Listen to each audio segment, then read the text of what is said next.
Hey guys, today I'm going to try to kind of show you how to break and run in 8-ball. So we're going to kind of break a rack and run through the whole thing and see the thought process and which decision you make and when. So first off, the break. So if you've looked at my other tutorial, you know now you got to break here, which is about half a diamond away from me. Straight into the 5, a lot of follows. So when the ball impacts and jumps a little bit out, you kind of stay in the middle of the table.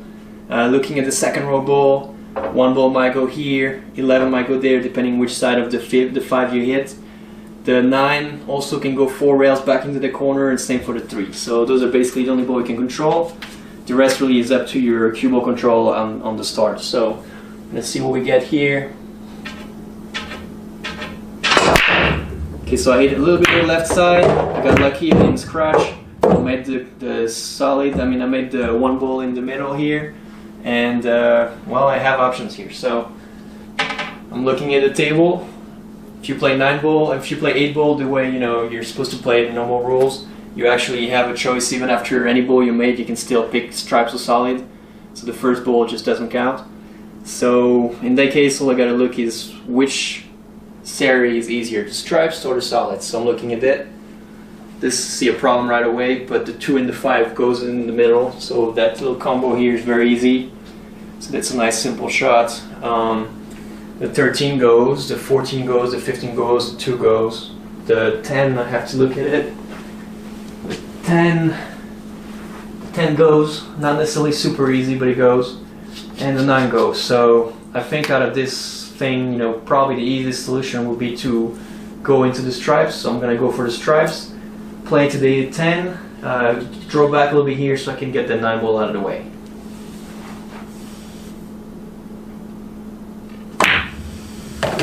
So I played a little bit too hard. I want it to be here.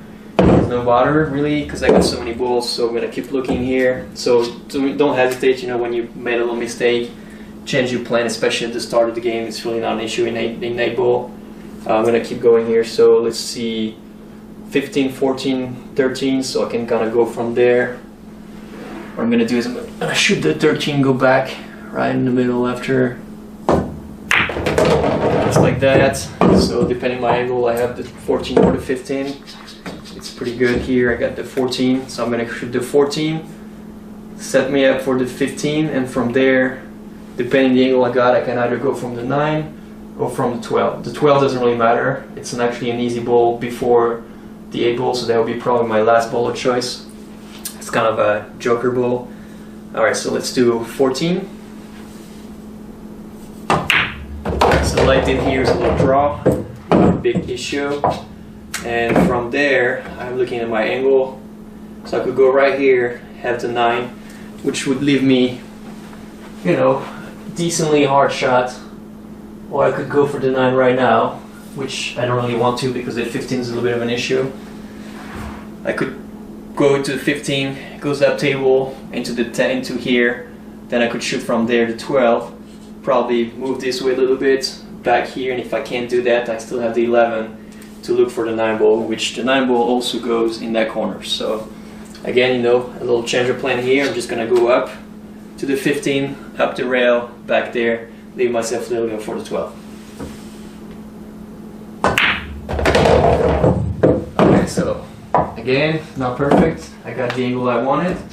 Might have a little too much of it, but we should be okay. 12 in the corner, kind of a little kill shot here, try to kill the cue ball in the middle of the table for the 9-ball after.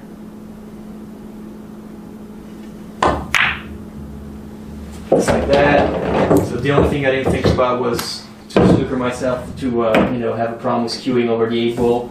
Should be okay here. So again, don't hesitate to always go look at the table again. So if I were to play a stop shot, I'll be in trouble. So I have to kind of follow my ball a little bit here, which should be just right. I actually want to follow it a little more here.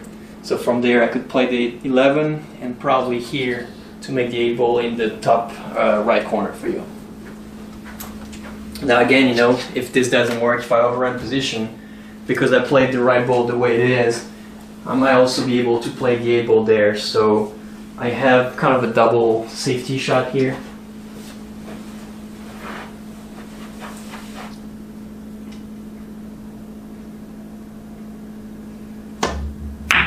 There you go. So that's it. Follow. I'm pretty pretty much where I want it to be. All I gotta do now is play as perfect as I can to be into the big zone here. So just a little stunt shot again, just below center, punch the ball a little bit, and try to kill it in the middle. Alright, so that did not work as good as I expected. Wanted to be right here, but again, it's not much of an issue because this pocket's wide open. So all I gotta do here is really just play the 8, make it in the corner. Shouldn't have any problems crouching because the 4 is right my way. So just look at the 8 and go for it.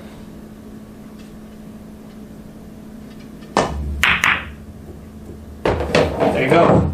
And that's pretty much how you run an 8 ball. As you can see, you know, I had a map of the table before everything. And the more the table, you know, works, you kind of have to change your plan a little bit, so don't hesitate. You know, of course it's better when you can stick to the plan all the time, but that was a perfect example of kind of going around and kind of finding the best way you can do it to run it out.